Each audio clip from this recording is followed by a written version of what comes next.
Operation সিঁদুরকে সামনে রেখে জাতীয়তাবাদ, একই সঙ্গে ধর্মীয় মেরুকরণের চেষ্টা।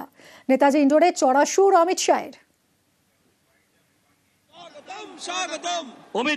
ऑपरेशन सिंदूर कर कर सैकड़ों आतंकवादी मौत के घाट उतार दिए गए और दीदी के पेट में दर्द होता है। दीदी, इतना दर्द बंगाल का यात्री जब वहां मारे गए तब किया होता तो ठीक था। और मोदी जी ऑपरेशन सिंदूर कर कर यहाँ आए तो एक घटिया सा राजनीतिक बयान देकर ऑपरेशन सिंदूर का विरोध किया। आपने ऑपरेशन सिंदूर का विरोध नहीं किया, आपने इस देश की करोड़ों माताओं बहनों की भावनाओं के साथ खिलवाड़ किया है, खिलवाड़ किया। आने वाले चुनाव में ऑपरेशन सिंदूर पर सवाल उठाने वाली ममता जी को सिंदूर की कीमत बंगाल की माताएं बहनें जरा समझा दे, सिंदूर का अपमान करने का क्या मतलब है। ক্ষমতা থাকলে তৃণমূল রিগিং ছাড়া ভোট করে দেখাক, 26-এ তৃণমূলের সময় শেষ, চ্যালেঞ্জ ছুড়েছেন অমিত শাহ। टीआर सेशन सीईसी बने उसके बाद पूरे देश में चुनावी हिंसा बंद हो गई, मगर ये बंगाल है जिसमें चुनाव के वक्त और दीदी को विजय मिलने के बाद सैकड़ों भारतीय जनता पार्टी के कार्यकर्ताओं को मौत के घाट उतार दिया जाता है। दीदी, कब तक बचाओगी उनको? आपका समय अब समाप्त हो गया है। 26 में भारतीय जनता पार्टी की सरकार बनने वाली। यहाँ तृणमूल की सरकार जाते ही हमारे कार्यकर्ताओं के हत्या के अपराधियों को जमीन में गाड़ा है तो भी बाहर निकालकर सजा करने का काम करें। लोकतंत्र के अंदर हिंसा कभी शोभा नहीं देती है। दीदी, हिम्मत हो तो हिंसा के बगैर, रेगिंग के बगैर चुनाव कराकर देखो, आपकी खुद की जमानत ये बंगाल की जनता जब्त कर लेगी। তো পাকচর মতিরাম জাট তার বিভিন্ন যে ট্রানজাকশন হয়েছে, যে আর্থিক লেনদেন হয়েছে, সেই লেনদেনে জোরালো সন্দেহ। কোথায় কোথায় সন্দেহ, কেন সন্দেহ করছেন তদন্তকারীরা? কথা বলবো, আমার সঙ্গে রয়েছেন আমাদের প্রতিনিধি অমিত। অমিত, একটু যদি বুঝিয়ে বলো। দেখো, পাক চর সন্দেহে সিআরপিএফ এর জওয়ান মতিরাম জাটকে যে গ্রেপ্তার করা হয়েছে, গ্রেপ্তারের পর তদন্ত এগিয়ে নিয়ে যেতে গিয়ে এনআইএ কর্তারা বিভিন্ন অ্যাকাউন্টের মাধ্যমে আর্থিক লেনদেনে কিন্তু সন্ধান পান এবং সেই সন্ধান পাওয়ার পরই গতকাল একযোগে দেশের 15টি জায়গাতে অভিযান চালায়, যার মধ্যে কলকাতার 3টি জায়গাতে অভিযান চালানো হয়েছে। যার মধ্যে খিদিরপুর এবং মোমিনপুর দুটো এলাকায় দুজন ব্যবসায়ীর সন্ধান পাওয়া যায়, যাদেরকে ইতিমধ্যে নোটিশ সার্ভ করা হয়েছে এনআইএর তরফে।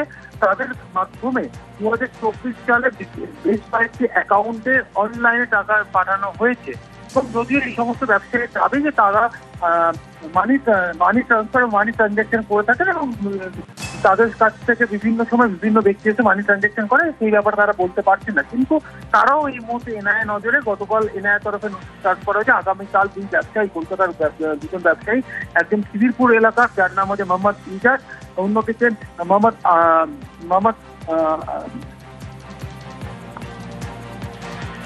হ্যাঁ অমিত, তুমি যেটা বলছো অত্যন্ত উদ্বেগের একটা জায়গা উঠে আসছে, যে টেরার ফান্ডিং এ কলকাতা যোগ দেখা যাচ্ছে। কলকাতা থেকে সন্দেহজনক লেনদেনে নজর এনআইএ।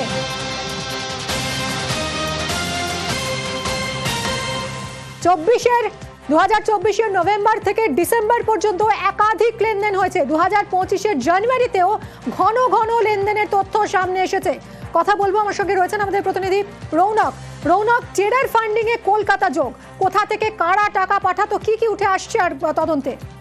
দেখো, একেবারেই গতকাল এনআইএর তরফ থেকে ডায়মন্ড হারবার রোডের যে ট্রাভেল এজেন্সির অফিস, মানি ট্রান্সফারের অফিস, সেখানে যখন তল্লাশি অভিযান চালায় সেখানে ব্যাংক স্টেটমেন্টে দেখা যায় যে 2025 সালের মানে অর্থাৎ চলতি বছরের যে জানুয়ারি মাস 22,000 টাকা পাঠানো হয়েছিল এবং 24 সালের নভেম্বর ডিসেম্বরে প্রায় 8,000 টাকার কাছাকাছি ট্রান্সফার করা হয়েছিল এবং এগুলোই পাক গুপ্তচর বৃদ্ধিতে ব্যবহার করা হয়েছে বলে সন্দেহ করছে ন্যাশনাল ইনভেস্টিগেশন এজেন্সির তদন্তকারী আধিকারিকরা। এর জেরেই কিন্তু গতকাল দেশের কোনো 15টি জায়গায় একযোগে তল্লাশি অভিযান চালায় তারা। এবং গতকাল দেখা গেছিল এই যে ট্রাভেল এজেন্সির অফিস, সেখানে তল্লাশি অভিযান চালানো হয় এবং তার যে ব্যবসায়ী তাকে ইতিমধ্যে আগামীকাল এনআইএ অফিসে তলব করা হয়েছে। অর্থাৎ একটা অভিনব পন্থায় টেরার ফান্ডিং করছে এমনটাই কিন্তু একটা বিষয় সামনে এসছে, যে বিষয়টি তারা নজরে রেখেছে যে কিছু মিডিল ম্যানকে ব্যবহার করে টেরার ফান্ডিং করা হতো, টাকা উইথড্র করা হতো এবং নগদ টাকা এরকম ভাবেই কিছু ট্রাভেল এজেন্সির অফিস এবং নিরাপত্তা রক্ষী যারা বা কিছু জিম যারা ইনস্ট্রাক্টর আছে তাদের মাধ্যম দিয়ে এরকম ভাবে অনলাইন ট্রান্সফার করা হতো। এবং যে সিআরপিএফ জওয়ানকে গ্রেফতার করা হয়েছে তাকে জিজ্ঞাসাবাদে বিশেষ করে তার যে ব্যাংকিং অ্যাকাউন্ট স্টেটমেন্ট দেখে দেখা গেছে যে কলকাতা থেকেও এরম প্রায় 2 থেকে 3টি জায়গা থেকে তার কাছে টাকা গেছে। সেই বিষয়কে সামনে রেখে কিন্তু গতকাল এই 3টি জায়গায় অভিযান চালায় এনআইএ আধিকারিক। এবং শুধু তাই নয়, গোটা দেশ জুড়ে প্রায় 100টিরও অ্যাকাউন্ট থেকে এরকমভাবে অনলাইন ট্রানজাকশন হতো এবং তদন্তকারী আধিকারিকরা মনে করছেন যে এই অনলাইন ট্রানজাকশনগুলি টেরার ফান্ডিং এই হতো এবং অভিনবভাবে এই টেরার ফান্ডিং করা হতো। এর পেছনে কারা কারা যুক্ত, বিশেষ করে যে মিডিল ম্যানদের ইউজ করা হতো তারা কারা, গোটা বিষয়টি ইতিমধ্যে ন্যাশনাল ইনভেস্টিগেটর এজেন্সির তদন্তকারী আধিকারিকরা তারা খতিয়ে দেখছেন। ধন্যবাদ রৌনক। ফের গ্রেফতার বাংলাদেশি অনুপ্রবেশকারী। হিঙ্গলগঞ্জে গ্রেফতার 5 অনুপ্রবেশকারী। গ্রেফতার করলো হেমনগর কোস্টাল থানা। অনুপমের সঙ্গে কথা বলবার ওই বিষয়ে জানবো। অনুপম, কিভাবে এই 5 অনুপ্রবেশকারী ধরা পড়লো? হ্যাঁ দেখো মিমি, এই যে হিঙ্গলগঞ্জের হেমনগর কোস্টাল থানা, তাদের কাছে একটা গোপন সূত্রে খবর আসে যে এই যে হেমনগর কোস্টাল থানার যে বর্মন পাড়ার যে বর্মন মোড়, সেইখানে কয়েকজন বাংলাদেশি তারা আত্মগোপন করে আছে কোন একটা বাড়িতে।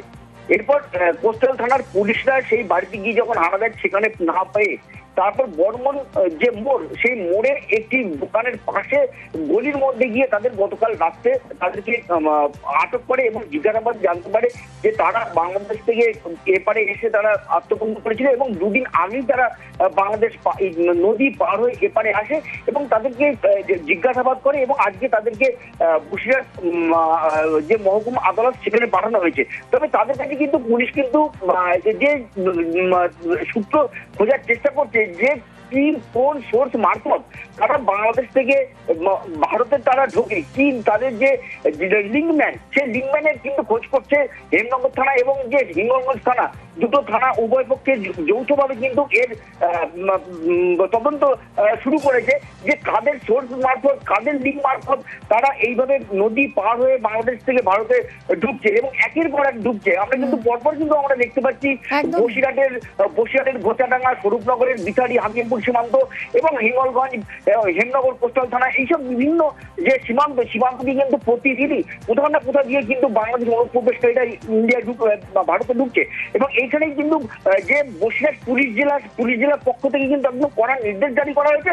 শুধু নির্দেশ জারি করা হয়নি, পুলিশ পক্ষ থেকে একদম কড়া নজরদারি চালানো হচ্ছে। যেখানে সোর্স মারফত ইনফরমেশন পাচ্ছে সেখানেই কিন্তু তল্লাশি চালাচ্ছে যে কোথায় বাংলাদেশি আত্মগোপন করে রয়েছে বা বাংলাদেশি ঢুকছে এবং যাদেরকে আনছে যেসব লিঙ্কম্যান, তাদেরকেও কিন্তু খোঁজ করছে পুলিশ।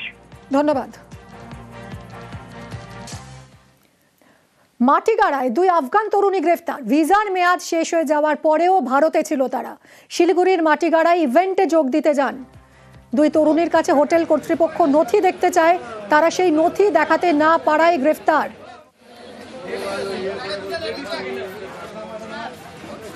পার্থ, আমাদের প্রতিনিধির সঙ্গে কথা বলবো। পার্থ, এই যে 2 আফগান তরুণী, তাদের কিভাবে সন্দেহ জাগলো এদের বিরুদ্ধে?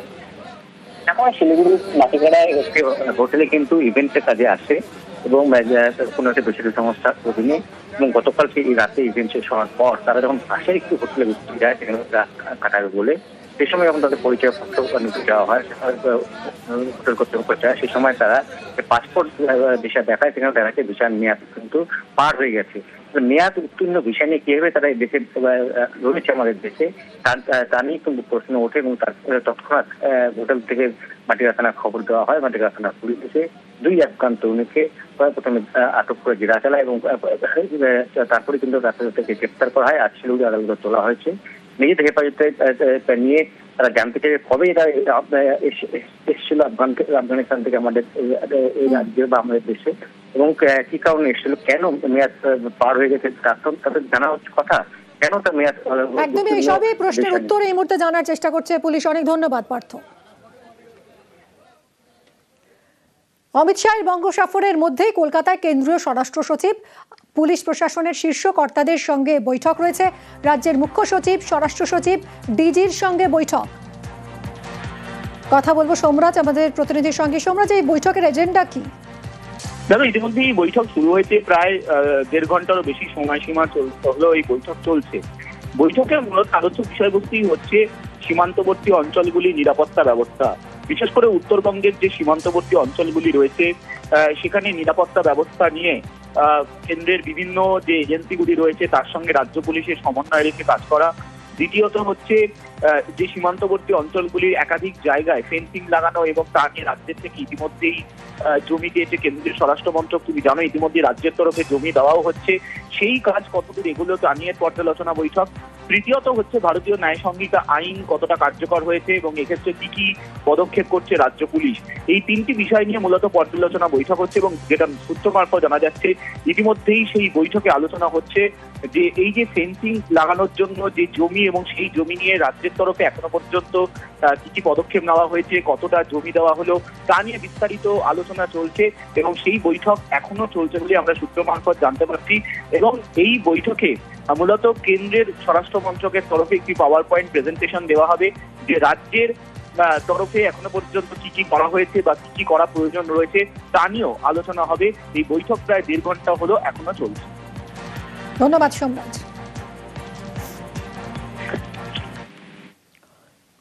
আন্তর্জাতিক অপরাধ ট্রাইব্যুনালে অভিযুক্ত শেখ হাসিনা। মানবতা বিরোধী অপরাধের অভিযোগ শেখ হাসিনার বিরুদ্ধে। অভিযুক্ত তৎকালীন স্বরাষ্ট্রমন্ত্রী আসাদুজ্জামান খান, তৎকালীন আইজিপি চৌধুরী আব্দুল্লাহ আল মামুনও অভিযুক্ত। আন্তর্জাতিক অপরাধ ট্রাইব্যুনালের রেজিস্টারে অভিযোগ।